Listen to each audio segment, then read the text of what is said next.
here with Phil Honeywood, convener of the National Council for International Education, and we're at the conference of the ACE-TIE exhibition. Mr. Honeywood, could you tell me how important is international education to Australia? International education, Philip, is Australia's fourth largest industry after coal, iron ore and now LNG. So we like to think that our industry actually provides the real value add compared to just taking stuff out of the ground and putting it on boats and sending it overseas. Crucially, it's also an amazing soft power industry. So it's not just about making money out of international students and the parents investing heavily in their children's future by coming to Australia. It's also very much about ensuring that Australia is better understood by young people from many different countries coming here. If they like Australia, they go back and they're ambassadors for our country for the rest of their lives.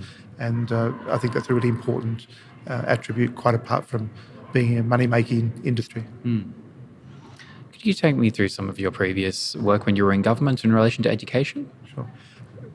The state of Victoria has got the most wonderful ability to absorb and to look after international young people.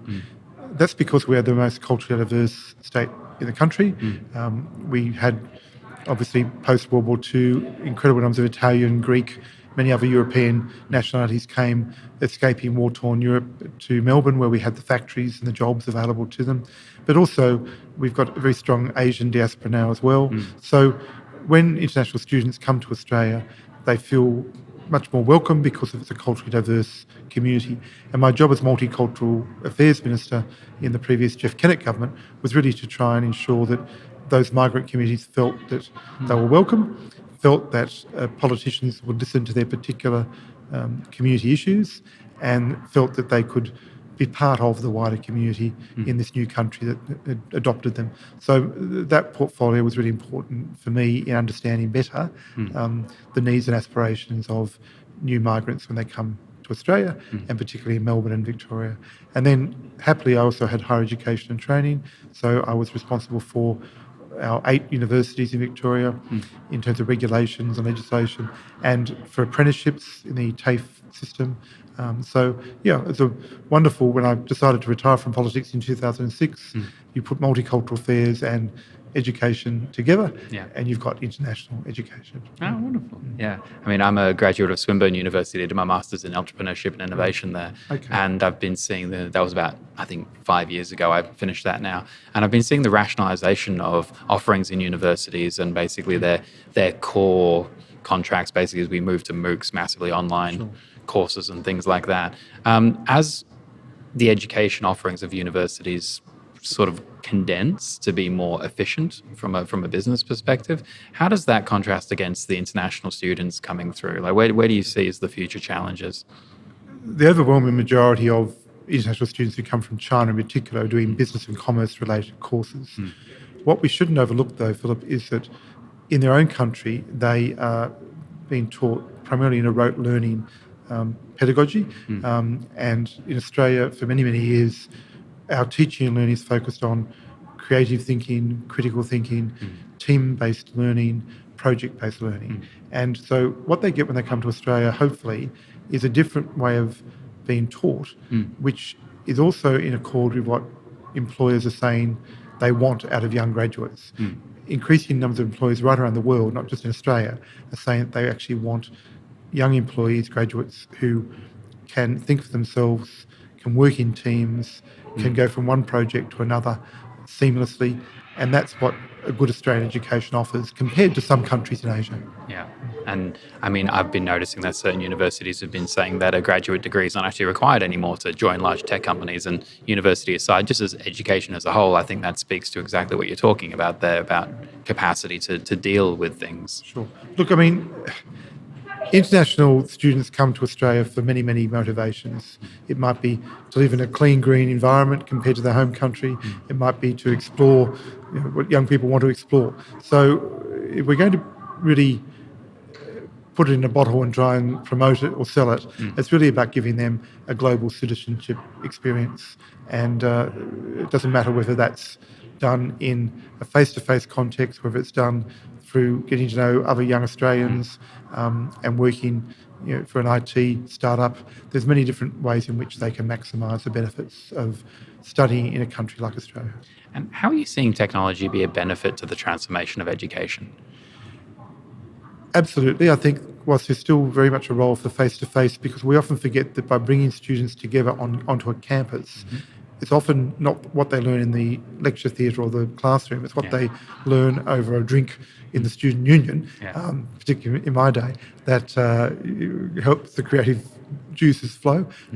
But in terms of technology, yes, we've heard today from Monash University, from Sunny Yang, who's the Vice President International at Monash, how some of our top universities are really using interactive technology, and that's what young students are demanding, to see that the investment their parents are making in Australia's top universities is being reflected in the latest teaching aid technology and interactive IT platforms that they can maximise their learning from. So, we have a duty of care at the end of the day, because their parents are investing so heavily in their future with us to provide the latest, up-to-date technology that will support the teaching pedagogical outcome.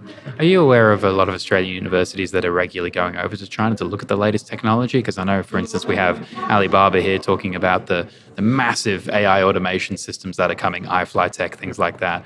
When I visit China, I find it fundamentally a generational leap ahead of Australia from a technology integration perspective. So how does that flow back into how we're educating students about the world, for want of a better term? Well, because we now have 700,000 full-fee paying international students in Australia, most of our fairly agile, nimble universities are well aware of the need to try and keep abreast of global trends. So be it Monash Uni, Melbourne Uni, Sydney Uni, UNSW, not just the Group of 8, but also many others like Macquarie University and Deakin University, I know, are examples where they're really, as you say, going to countries like China to see how they can adapt the latest technologies onto their curriculum design back here, or they're partnering with offshore universities. So they're doing 2+2 programs where the student might study for 2 years in their home country at a partner university with an Australian university, then doing the other 2 years of the degree program here in Australia. But you can have virtual programs as well. So Monash University have teamed up with University of Warwick in the UK, and they have virtual classrooms between UK-based students and Australian-based Monash students. So there's many innovative models that are happening. And what are you most excited about for the future of education in Australia? What I'm most excited about is that Australia has moved in my lifetime from being an Anglo-Saxon outpost in the Asian corner of the world to being seen by our own region, Indo-Pacific region, as being very much a culturally diverse study destination, a culturally diverse holiday destination, and a destination in which they can really learn a lot about global citizenship attributes. Yeah, as a young person, relatively at 36, growing up here, I'm so proud to be able to call this as a base, because I'm seeing all these international companies go, well, we're not just a testing ground anymore. Let's make our first international office outside of China in Melbourne. And it's just a really exciting time. Good. What would be your message to Australian education providers out there? If there's one thing you could tell them, what would you say? Given that it's only a minority of Australian education providers who have programs involving international students, don't just look at international students as a way to add value financially. Look at them as a way to provide intercultural competencies to your own domestic students. So it might be a government primary school, and if they could just get 3 or 4 international students from different countries to have a study experience in their school community, it's not just going to be beneficial to those foreign kids coming over for half a year, whatever. It's going to be incredibly beneficial to the Australian kiddies in the playground, in the classroom, to learn from other cultures. And we really have to promote that. Okay. And final question. As we've been on this boom of international student education and people are, for want of a better term, cashing in on it, are we getting to a saturation point where we're going to hit a plateau and then the growth won't be there anymore? Are people considering that in their business cases? There's no doubt that certain politicians would like to put a cap on international students. Pauline Hanson, One Nation Party, Jackie Lambie, they've all pointed to that. However, we're still a very vibrant community. We still have many courses that have very few international students.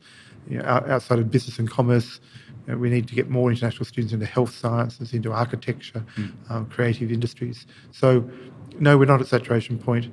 Maybe we are nudging there with certain courses such as business and commerce, but when you look at the whole gamut of curriculum across all of our education institutions, there's plenty of capacity left in some of those growing industries that will really be important in the future, such as aged care and health management and those areas. Wonderful. Thank you so much for your time. Thank you, Philip. Great.